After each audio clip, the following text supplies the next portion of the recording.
आज के हमनी के रेसिपी बा बिल्कुल ढाबा स्टाइल में फूल गोभी आलू मटर के सब्जी।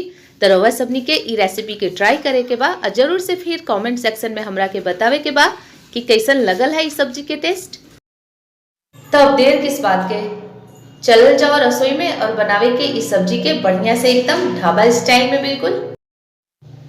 तो इस सब्जी के बनावे के खातिर सबसे पहले फूल गोभी के थोड़ा सा बड़ा बड़ा पीस में हमनी के काट लेवे के बा। एकरा के चेक कर लेवे के बा कोई कीड़ा एकरा अंदर ना होखे। गरम पानी में 5 मिनट खातिर एकरा के रखे के बा। ओकरा बाद एकरा के बढ़िया से धो लेवे के बा।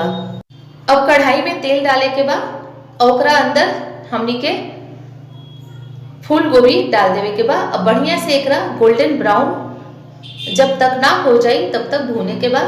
हई देखी एकदम बढ़िया इस तरह से कलर आ जाए तब तक हमनी के एकरा के बढ़िया से भून लेवे के बा।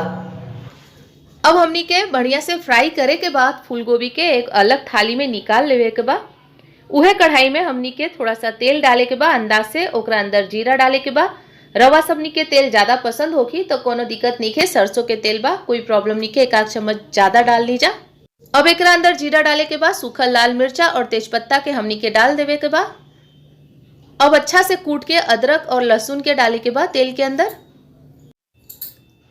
अभी मसाला के हमनी के बढ़िया से भूने के बाद खूब बढ़िया खुशबू आवे लगी। ओकरा बाद हमनी के ज्यादा लहसुन के पकावे के नीचे प्याज डाल देवे के बा। अब प्याज डालम जा तभी हमनी के मटर छेमी भी डाल देवे के बा। इस सब्जी के साथ मटर छेमी थोड़ा सा ज्यादा रखम जा तभी एकदम ढाबा वाला टेस्ट आई और खाए में बहुत बढ़िया लागी। प्याज के लंबा टुकड़ा में रखम जा, लंबा लंबा साइज में थोड़ा सा प्याज के हमनी के काटे के बा। अब बढ़िया से हमनी के भूंज लेवे के बा। यह प्याज के मॉइस्चर से मटर भी खूब बढ़िया से पक जाई। थोड़ा देर के खातिर एकरा के ढक देल जाई। हई देखी प्याज के इतना बढ़िया कलर के हो गई बा। अब एकरा अंदर धनिया पाउडर डाल देवे के बा।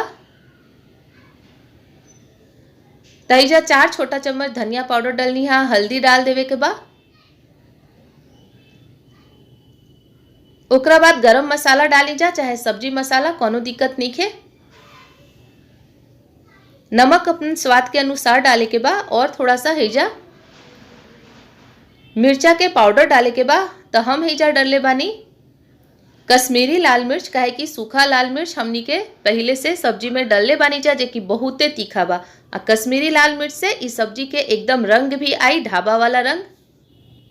अब सब मसाला के साथ हमनी के खूब बढ़िया से भूने के बाद प्याज के और टमाटर के। नमक डाले से का होखेला कि टमाटर थोड़ा सा बढ़िया से जल्दी से पक जाएला।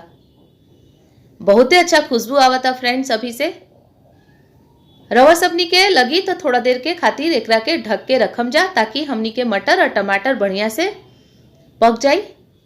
वाह बहुत बढ़िया खुशबू आवता मसाला के। तो बस मसाला है देखिए एकदम बढ़िया से पक के तैयार हो गई बा। सुगंध इतना बढ़िया आवता। तो जब रवा सबनी के भी खूब सुंदर एकदम मसाला में से खुशबू आवे लगी तो ओकरा बाद का करे के बा हमनी के जो फ्राई करके गोभी रखनी है साइड में ओकरा के मसाला के अंदर डाल देवे के बा। अब बढ़िया से एकरा के एकदम मिक्स कर देवे के बा मसाला के साथ। फ्रेंड्स इस सब्जी बनावे में बहुत ज्यादा टाइम तो ना लगेला, 20 मिनट में रवा सबनी की सब्जी बढ़िया से बन के एकदम रेडी हो जाई। काहे कि हमनी के पहले से गोभी के भून ले बानी जा। अब एकरा अंदर हमनी के डाले के बा बॉइल्ड आलू के भी थोड़ा सा बड़ा बड़ा टुकड़ा में हैजा देखी हमनी के काट ले बानी जा। अब एकरा के भी सब्जी में मिक्स कर देनी है। सब्जी के हमनी के बहुत ज्यादा रसेदार नहीं रखे के तो अंदाज से एकरा अंदर पानी के डाल देवे के बा। जितना रवा सबनी के एकरा के लटपट रखम जा उतना अंदाज से पानी डाल दी जा। अब एकरा के बढ़िया से चला लेवे के बा। ओकरा बाद लीड के लगा देवे के बा ढक्कन से। एकरा के ढक के हमनी के रख देवे के बा। ढक्कन के हटा के चेक कर लेम जा सब्जी के बढ़िया से कि सब्जी पकल की ना। एगो गोभी निकाल के ओकर डंटी के थोड़ा सा दबा के चम्मच से चेक कर ली कि सब्जी पकल के ना। गोभी बढ़िया से अगर एकदम गल गई होगी तो तुरंते मिसा जाई। तो बस हमनी के सब्जी एकरा मतलब कि परफेक्ट एकदम ढाबा स्टाइल में हई देखी बन के रेडी हो गई बा फ्रेंड्स।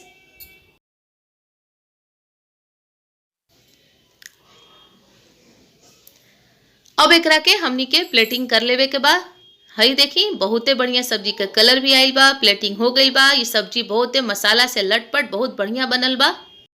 फ्रेंड्स, अगर ये ढाबा स्टाइल आलू फूल गोभी मटर के सब्जी पसंद आइल होखी तो प्लीज चैनल के सब्सक्राइब करके हमरा के सपोर्ट करम जाए, एकरा के जरूर से शेयर करम जा, वीडियो के नीचे लाइक कर देम जा, कमेंट करके बताइम जा कैसन लगल हा।